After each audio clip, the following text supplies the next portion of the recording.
Hey y'all, it's Elisa, the Scrappy wife. I am so sorry. My normal little intro video that I film had all kinds of wacky sound issues and was not pleasant to hear. So I decided not to use it and I am just jumping straight on in. I am working in the Abundantly More devotional July 2021 from Creative Retreat Kits. It was written by Aaron Davis and I'm actually focusing on Psalm 33 verse 9.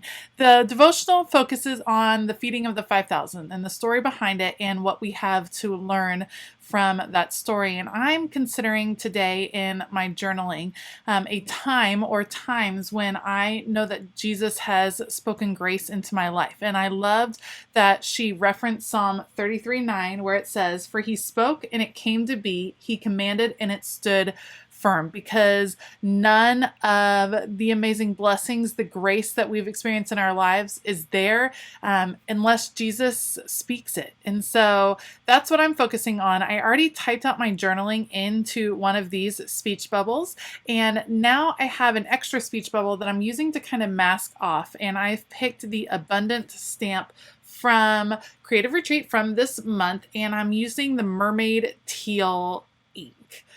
It is a beautiful, beautiful teal, and I'm just stamping directly over this masking. Again, I'm not planning on using the speech bubble, although to be honest, when I'm done, the speech bubble turns out pretty cute, so I could totally save it and use it for another entry. But I'm doing just a repeated pattern, and this is a really great way to create your own background, even with more simple stamp sets. A repeated pattern, either changing up the colors or using the same color, making an ombre, anything you want, you can come up with some very cool things. I opt to not do this solidly down the whole paper. I'm going to kind of taper it off starting in this area. So it's going to kind of taper to the bottom right, but I'm just stamping over and over that word abundant because that is what I am focused on.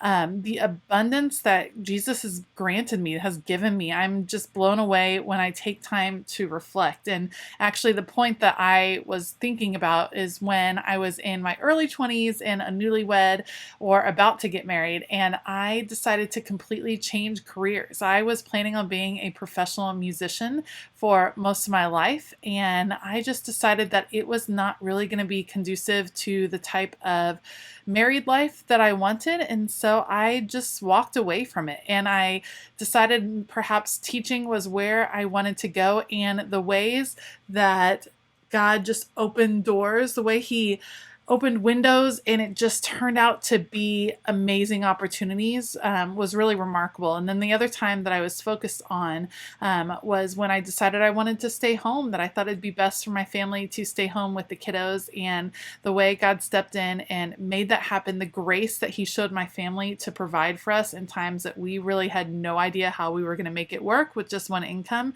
has been pretty remarkable. So definitely something to praise him for and to just reflect on.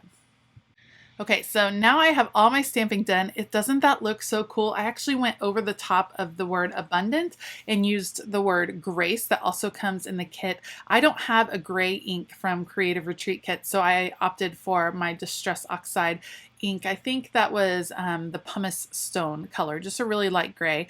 And then I'm just going to trim out the speech bubble, add some Tombow adhesive to the back so it is very solidly on, and then I'll adhere that. And it's very cool because the speech bubble is kind of pointing to verse 9 as if Jesus is speaking these words, and I just thought that was kind of a cool touch. All right, so that's the main part of the journaling. It never has to be super complicated. It's really about the time spent in reflection and not about the complication or how complex the artwork is on the page. I am looking through the word Fetty stickers and picking out words that kind of come together and will form a prayer. So I'm looking through and seeing how I can, it's almost like playing Mad Libs, but with Jesus words. So I'm looking through, picking out words here and there, and I come up with this phrase: by his hands I have received grace multiplied and compassionate love.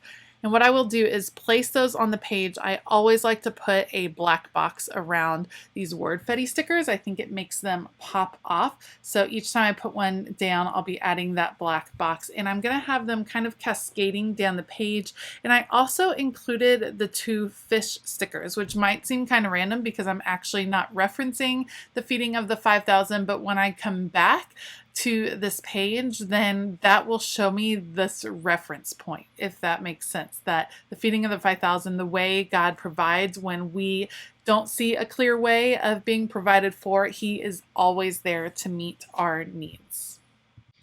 Now, this is one of those months where I have used these wordfetti stickers up like crazy, and then some months I don't. So I'd love to hear how you like to use the wordfetti stickers that come with this Creative Retreat kit every month. They are so cute. They're such great words. Do you use them in prayer journaling? Do you like to use them as titles? I'd love to hear how you use them. And then how do you use the ones that you have left over? I need to go back and I'm thinking of cutting mine out and putting them all in a little album together, just so I have all of these wordfetti stickers ready to choose from, ready to grab, because they are really pertinent words, really appropriate words for when I am Bible journaling, and so it would be great to just have them on hand. So I'm thinking of kind of putting them together into a little mini album possibly. So let me know how you like to use yours.